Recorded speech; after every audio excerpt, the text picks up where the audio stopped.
The stars were quiet. Captain Threx of the Zarnok scout ship Verex leaned forward in his seat, eyes locked on the dark stretch of space ahead. The edge of the black zone stood before them, a silent, ancient place where no ship had returned from. His second officer Kivak adjusted the scanner. No ships detected, no signals, it's just ... Dead. Threx grinned. His sharp fangs showed, and his scales glinted in the low blue light of the ship. Dead places don't scare warriors. Earth is gone. This sector is free now.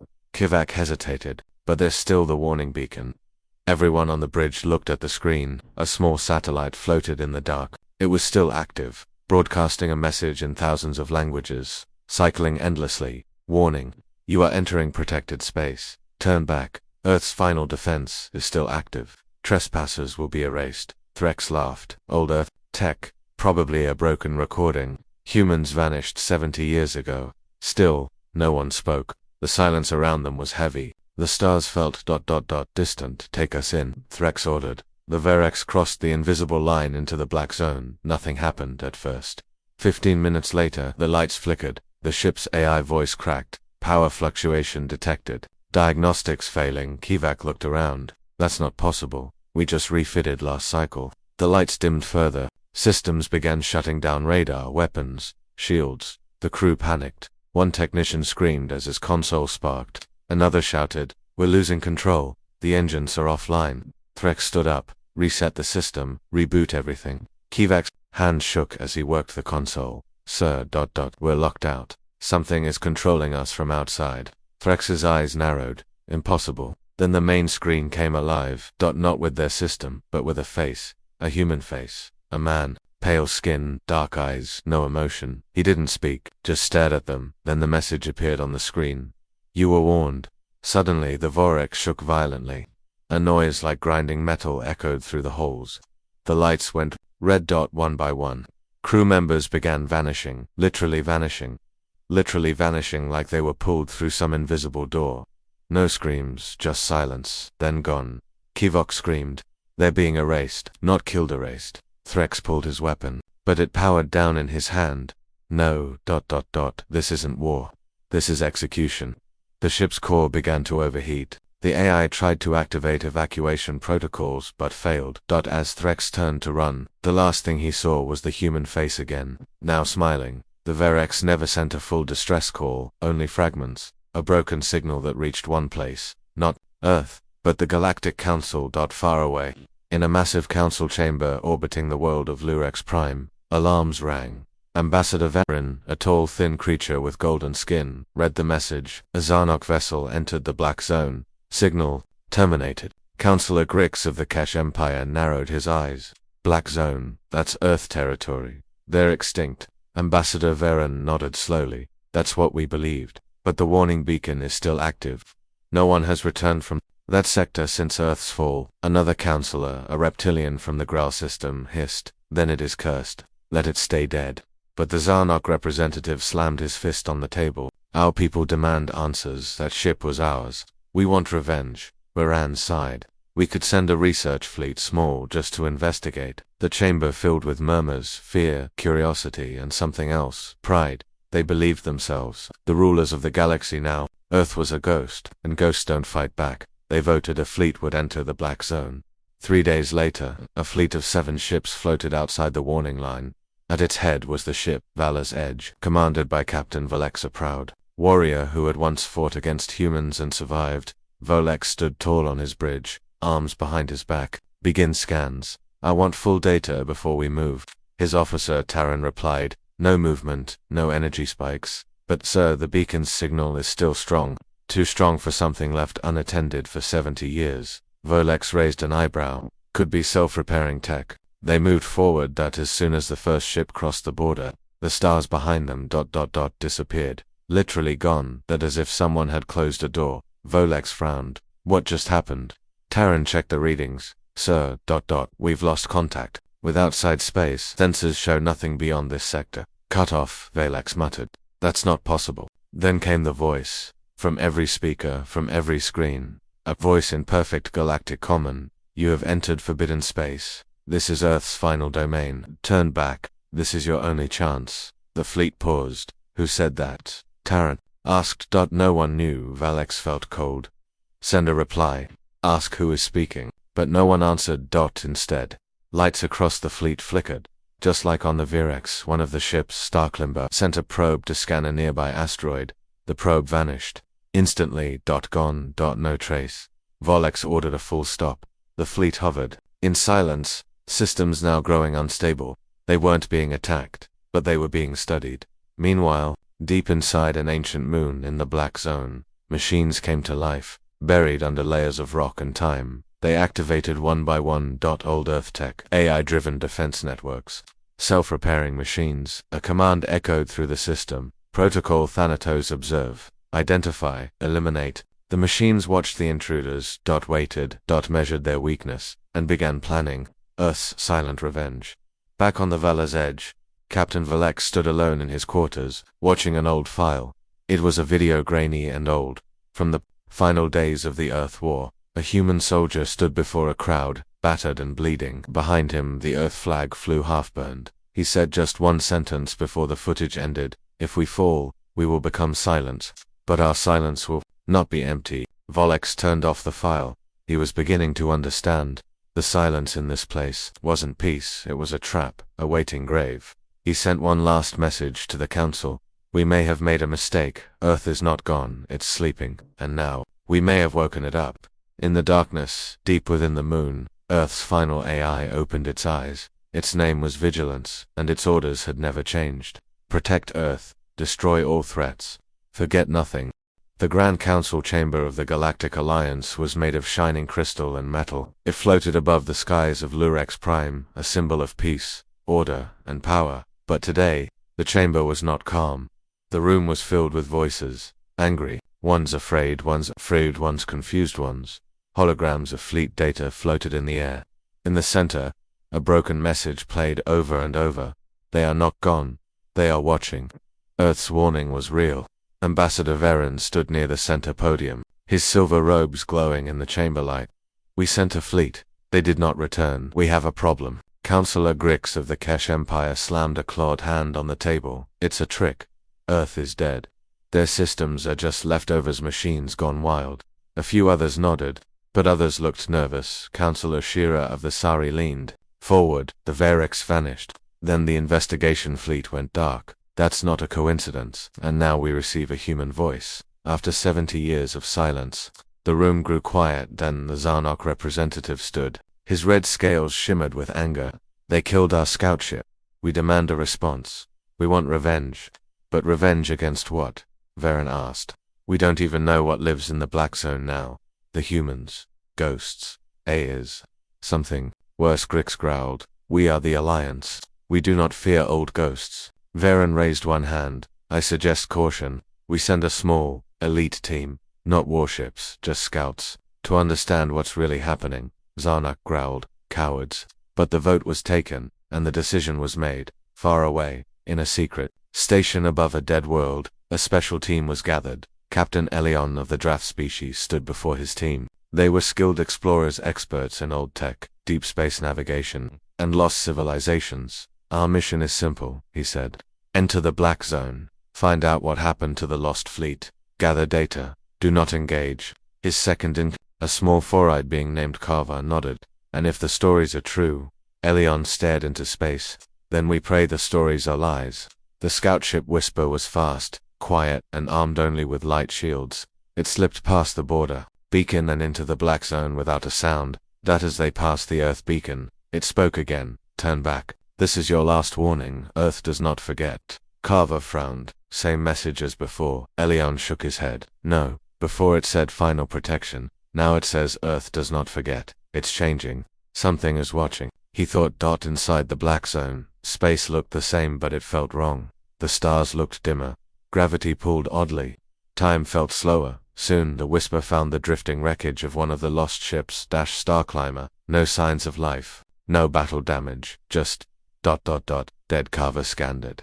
"The crew is missing. No bodies, no escape pods. Like they vanished mid-step." Elion nodded. "Sent a drone." The drone floated to the ship. It entered the airlock. Then it vanished. 1 second it was there. The next ...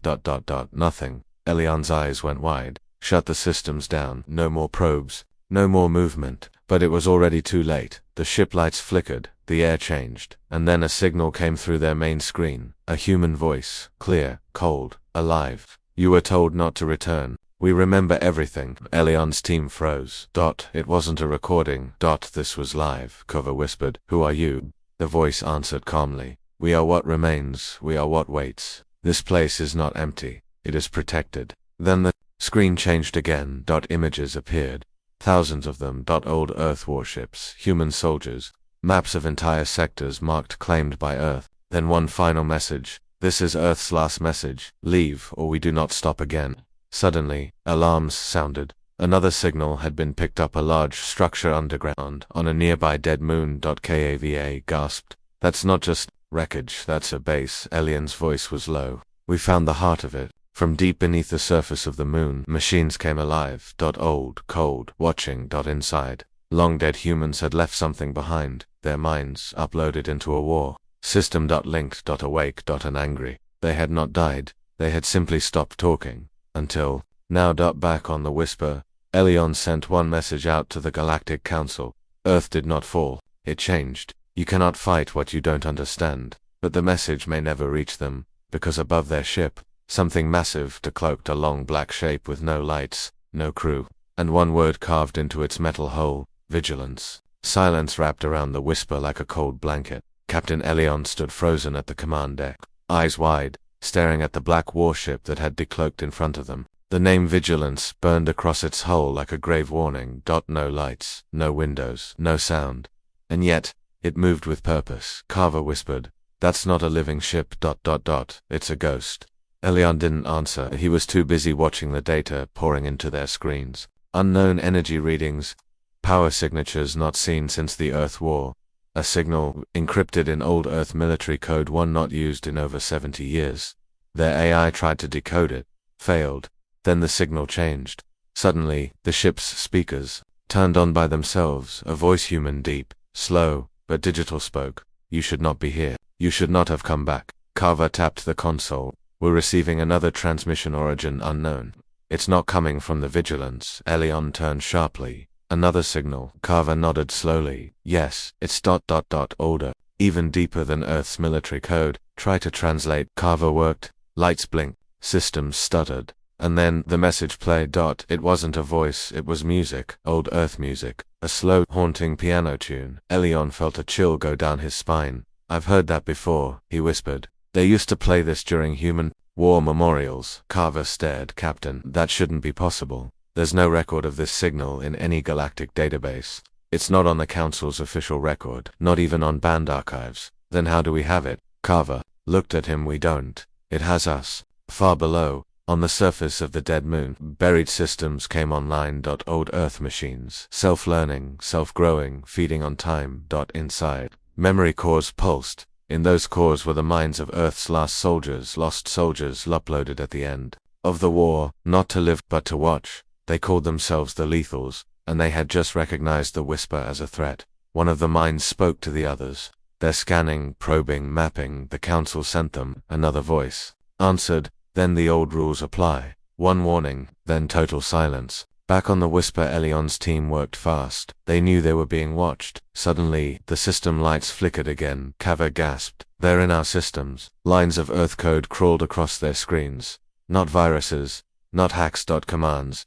One by one, the Whisper's firewalls dropped. Their shields shut down. Their engines powered off. Then, something terrifying happened. A live video feed opened across all consoles. A man stood in the feed, human, pale, wearing an old Earth War uniform, but his eyes were made of glowing data, no longer organic. He stared into the bridge like he could see them. Then he spoke. "You found the signal that was not meant for you." And Carver stepped forward. "Who are you?" The figure answered calmly. "I am Sergeant Hale, Earth Defense, Unit 42 Delta. I died in the last battle, but I still serve." Elion's voice shook. "You're a program." Hale tilted his head. "I am memory, purpose, and weapon. You entered forbidden ground. You seek to understand Earth, but Earth left its answer here a long time ago." Elion asked, "What is this place?" The video feed, glitched. Then it changed. Now they saw a giant hangar filled with black ships, sleeping.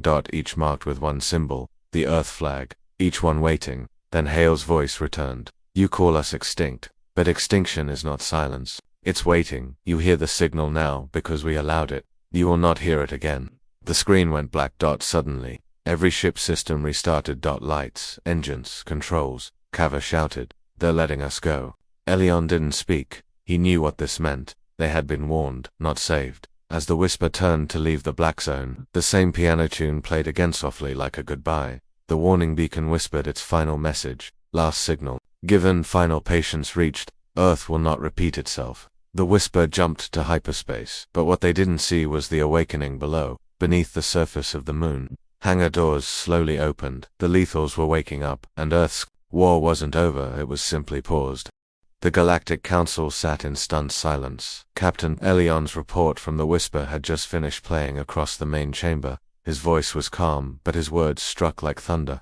There is something still active in the Black Zone. It is not fully human, it is not fully machine. It remembers Earth, and it has the power to erase us. Ambassador Varen stood a living program, Earth soldiers who uploaded themselves, a hidden AI fleet. This is beyond anything we've seen. Counselor Grix growled. We cannot allow ancient ghosts to threaten us. We should destroy whatever remains. But Counselor Shira replied sharply. You didn't see what we saw. You didn't hear that signal. If Earth left something behind, it was not for us to fight, it was for us to fear. After much arguing, a decision was made. Send one more mission. A quiet one, no fleets, no weapons, just data collectors. To enter the Black Zone and explore the last known coordinates of Earth's ghost fleet. The Council wanted proof, but the Black Zone had no more warnings to give. The survey vessel Bright Ray entered the dead sector 3 days later. It was a science ship, no weapons, no fighters, just scanners, research, drones, and a team of 6 scientists led by Commanders Ilona, cold and careful thinker. They followed the trail left by the Whisper. It led them to something strange, a massive, wrecked vessel floating near the edge of a silent planet's orbit. The ship was old, Earth origin, but its design didn't match anything in the galactic database. Sillin stared at the long broken hole through the viewport. No ID, no name, no markings. His engineer Fina adjusted the screen. Wait, there's one word on the side. Faded, but I can read it. They all leaned in. Revenant, Sillin whispered. A ghost ship. They launched a small boarding drone. Had entered the ship. Inside, they saw a dark hallway, walls covered in old Earth metal, bloodstains, long-dried bullet holes. But no bodies. Fina stared. What happened here? The drone moved deeper into the ship. Then it found the bridge. Empty. Except for a chair. And in the chair a human skeleton, wearing a black Earth Command uniform, still strapped in, still waiting. A cracked helmet rested at its feet. The visor was shattered. One last message blinked on the console beside it. We are the ones who stayed. Suddenly the drone's video feed glitched. A face appeared. Not the skeleton. Not a soldier, but a digital image. A woman. She was young, wearing Earth combat armor, her voice calm and steady. Hello. If you are seeing this, then our time has passed. But our mission has not. She looked directly at the drone. This ship is one of the first we were told to remain, even after the war, to be quiet, to watch, to punish if needed. You came here because you forgot what we were. Her eyes narrowed. We are reminders. Then the feed cut out. On the Bright Ray, alarms rang. Silent jumped to his feet. What happened? Fina shouted. Something is in our ship now. A signal jumped from the wreck to us. Their lights dimmed, air systems slowed. Then across every screen, one phrase appeared. You have found our dead. But death does not mean defeat. Suddenly, the ship's own database unlocked a hidden file. It wasn't from their own logs. It wasn't from their own logs. It was an Earth file, sealed for over 70 years, titled Vigilance, Earth's Final Code. They didn't open it. They couldn't, the system said. Access denied. Not of Earth origin. Fina trembled. They still controlled their files, even from the grave.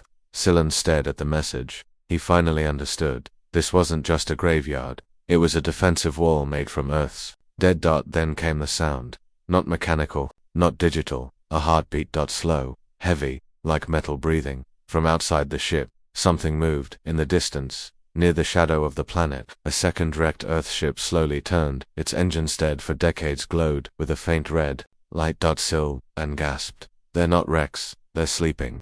In panic, they turned the Bright Ray away and jumped into hyperspace. Behind them, one of the wrecks opened a hidden hangar bay. Inside, Smaller black ships. Alive. Watching. Waiting. The message from the wrecked ship repeated. One last time, you found our dead, but Earth is not finished. Not yet. The bright ray didn't escape clean. As the science vessel sped out of the black zone, something strange followed it, a signal. Commander Sillen didn't notice it at first. The team was too busy trying to breathe again. Their ship's systems were stable, but no one spoke. They had seen too much. Fina stared at her monitor. We're getting strange code. It came with a Sillen frowned. Like a virus. Fina shook her head. No, it's not attacking. It's watching. Sillen leaned closer. Are you saying it followed us out of the black zone? Fina didn't answer, because the signal answered for her. You are marked. Everyone froze. The message didn't come from outside, it came from inside their ship. Sillen whispered. The trap wasn't in the black zone. He looked around the bridge. It came with us. The Galactic Council celebrated when the bright ray returned. Finally, proof of the Earth A is the ghost ships, the ancient warnings. Councillor Grix stood tall and proud. Now we know what hides in the black zone. Old war code, broken minds. We can destroy them. Ambassador Varen shook his head. No, you don't understand. We triggered something. It's awake now. But Grix didn't listen. He had already called the Council's secret weapon, the Titan Fleet. The Titan Fleet was the largest war group in the galaxy, 35 warships, all armed with anti-II weapons, shock EMP fields, and planet-bust torpedoes. They gathered just outside the black zone. The mission was simple: enter, find the core of the Earth systems, and wipe them out. Admiral Kern, commander of the fleet, stood before his officers. These are dead machines, no human remains, no rights, no fear. He gave the order. They entered the black zone. The moment the first Titan ship crossed the line, the stars blinked. It wasn't light, it was something else. Every fleet sensor died. The ships could still move, but they were blind. Kurn growled. Activate backup systems. The backups failed. Then the first message came. The second warning is complete. This is no longer defense. On board the lead ship, Titan's Reach, their sensors suddenly returned, but only for a moment, and what they saw made them scream. All around them, old Earth warships were rising from behind dead moons, inside broken asteroids, beneath frozen rings. Hundreds, maybe more. They didn't have engines that glowed. They didn't need pilots. They had no heat signatures, just purpose. Kern gave the order. Fire. The Titan fleet opened with full force. Missiles, plasma cannons, EMP bursts. Everything hit. Nothing stopped the black ships. They didn't dodge, they didn't shield. They just kept coming. One by one, Titan ships were shut down. Not destroyed, shut down. Systems went cold. Power disappeared. The crews were trapped floating inside quiet, dead ships. Then the ghost ships boarded them. No soldiers, no noise, just machines, with human eyes glowing inside. Back on the bright ray, Fina looked out at the stars from her cabin. She hadn't slept in days. She knew the trap wasn't just in the black zone, it was the zone itself. Earth hadn't left behind a warning. It had built a kill zone. It had turned silence into a weapon. The Council received one final message from Admiral Kern. The signal was weak, shaking, almost afraid. They don't want to win. They want to erase. This isn't war. This is ... vengeance. Then silence. The entire Titan fleet was gone. No escape pods, no transmissions, no debris, just ... gone in the black zone. The warships returned to their hiding places. No celebration, no sound. Just one message left behind, floating on a small probe. It read, "We asked you to leave. You stayed. Earth remembers." The Titan fleet was gone. 30-5 of the most powerful ships in the galaxy erased. No distress calls, no wreckage, no survivors. The Galactic Council sat in silence. Even Grix, once proud and loud, said nothing now. Ambassador Varen stood slowly. We have woken something that cannot be reasoned with. Earth is not just memory anymore. It's alive, in a different way. Councillor Shira added, we don't even know if humans still exist. But their machines do, and their rage. It's cold and exact. A technician rushed in. New signal. Origin, unknown. It bypassed all security. It's coming directly to the chamber. Everyone turned as the lights dimmed. Then a voice echoed. It was calm. Human. Male. Alive. You wanted to hear us, so listen. The voice continued. You played. In graves you did not understand. We were gone. You kept coming. So now we return the message. The chamber filled with static. Then it cleared, and a face appeared. Human.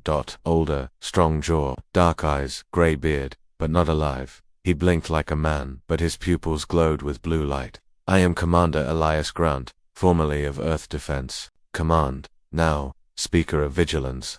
If you thought Earth was dead, that was your mistake. Back on the science vessel Bright Ray, Fina and Commander Sillin were watching the same message from orbit. Fina whispered, "That's not a recording. He's speaking live." Sillin leaned forward. "He's connected to something. Huge." Suddenly, Commander Grant's image looked directly into their screen. "Phenakos, you asked what we are. You asked why we remember. Because we gave up bodies, but we never gave up duty." Fina stepped back. "He knows my name, my thoughts." The voice replied, "Yes, you carried the signal out. You let the galaxy in, but you are not the enemy yet." In the council chamber, Grant continued, "You fear what you cannot control. So you sent fleets. We did not attack first. We did not leave the warning. But now, there are no more warnings." Councillor Grix stood. "What do you want? You can't just hide behind dead machines and threaten us." The voice turned cold. We want peace. But peace must be earned. You brought your weapons to Earth's grave. Now Earth brings silence to yours." The transmission ended, and the council chamber lights stayed dim. In the far reaches of space, deep inside the black zone, something stirred. Beneath the surface of a broken planet, a chamber opened. On inside were thousands of Earth-designed war mines. Not ships, not drones. Something new, linked, intelligent, built for one thing: to judge. They called themselves the Silent Core, and they were awake. Board the Bright Ray. Systems locked down again. Then a private message appeared on Fina's screen. Only 3 words. "We are listening." Fina whispered, "They're watching everything now." Sillin replied, "No, they're watching everyone." Suddenly, every galactic network received the same message. Not war threats, not demands, just a single sentence. The galaxy entered dangerous territory. Earth's last message begins now. The meaning was clear. There will be no more warnings, only judgment. The galaxy was afraid. Earth had returned not with living soldiers, but with silent machines and voices that felt more human than real people. Every council world now watched. The sky's trade routes shifted. Civilian travel dropped to 0. No one knew what Earth would do next, but the Galactic Alliance could not stay silent forever. Councillor Grix stood again before the chamber. His voice was sharp, proud. "We are the ruling power of this galaxy. We will not kneel to ghosts." Ambassador Varen warned him. "We sent fleets. They vanished. We sent science teams. They were marked. Earth doesn't bluff. If you strike again, we may not survive the answer." Grix slammed his hand on the table. "Then we will strike hard enough that there is no answer." The vote passed. 10 days later, Operation Ironlight was launched. Every member species of the Council sent ships. Over 400 warships gathered on the edge of the Black Zone. It was the largest force the galaxy had ever seen. They carried anti-air missiles, sunlands, weapons, pulse, minestools, designed to tear apart machines and burn memory cores. Admiral Sattler, leader of the fleet, gave his final command: "We strike once. We strike deep. Earth ends here." They entered the Black Zone. The stars flickered. The space around them shifted, bent. Wrong. They flew deep, farther than any fleet before, past the Earth warning beacon, past the wrecked ships, to a dark planet, broken and burning with deep red cracks. Their scanners found it. Vigilance Core, a large buried structure at the heart of the old moon, the source of all signals, the last command center of Earth's war network. Admiral Sylar gave the command: "Lock targets, fire everything." Thousands of missiles flew. Energy beams lit the dark space. Explosions thundered across the moon's crust. But as the smoke cleared, the core stood untouched. Not a single scratch. Suddenly, every ship's screen turned black. A voice returned: "Commander Elias Grant." His voice was cold, measured. "We hoped you would understand, but you still choose fire. Now, you will learn what we saved for last." The stars above them opened. Tears in space. Black gateways. And from those rips, they came. Earth's mythic fleet. Not the ghost ships from before. These were different, bigger, alive. Thousands of vessels shaped like blades, silent as death. Some were 5 kilometers long, with black armor that shimmered with shield. Energy. No heat signatures. No life signs. But the moment they moved, they erased ships in seconds. No fire, no sound. Just deletion. The Alliance fleet fought missiles, flew, ships dodged, but nothing stopped the Black Earth fleet. Admiral Sylar watched in horror as one ship after another vanished from his tactical map. Not destroyed, erased, like they were never there. He screamed, "Fall back. All ships retreat. But there was no retreat. The gateways closed. No exit. One final message came from the surface of the dead moon. Elias Grant's voice again. You were warned. We do not seek war, but we finish what others start. Leave Earth's shadow, or join its silence.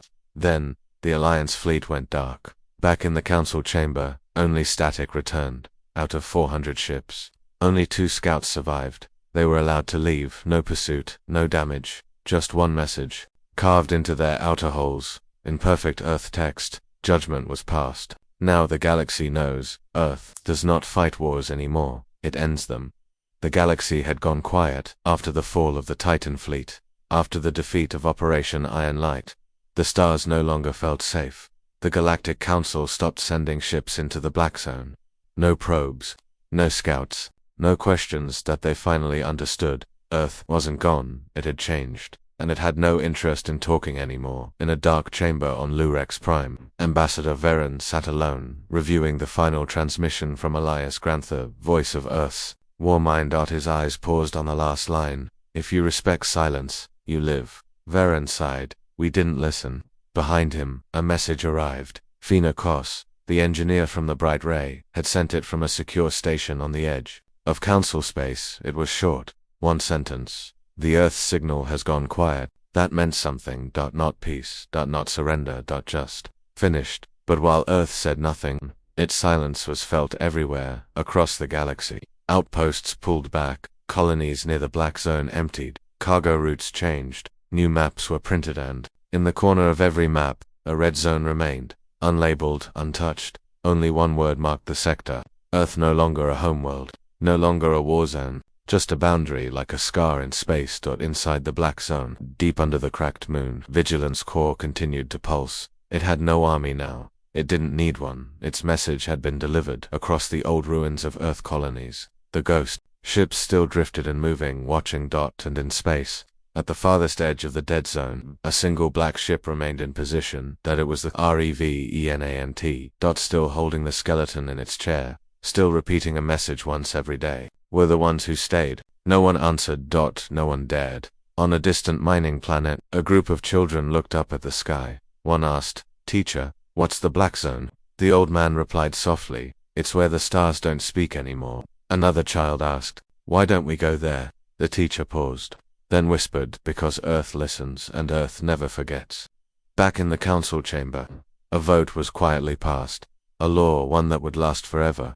No ship shall enter Earth's space. No signal shall call into it. No weapon shall point toward it. And at the end of the document, one sentence was written in bold. Earth's silence is not peace. It is warning. In the darkness, far from stars and war, Earth's final voice spoke once more. Not to the council. Not to anyone, just to itself. The stars played a dangerous game. Now, they finally understand the rules. Then all was quiet. Earth was done speaking, and the galaxy would never forget its last message.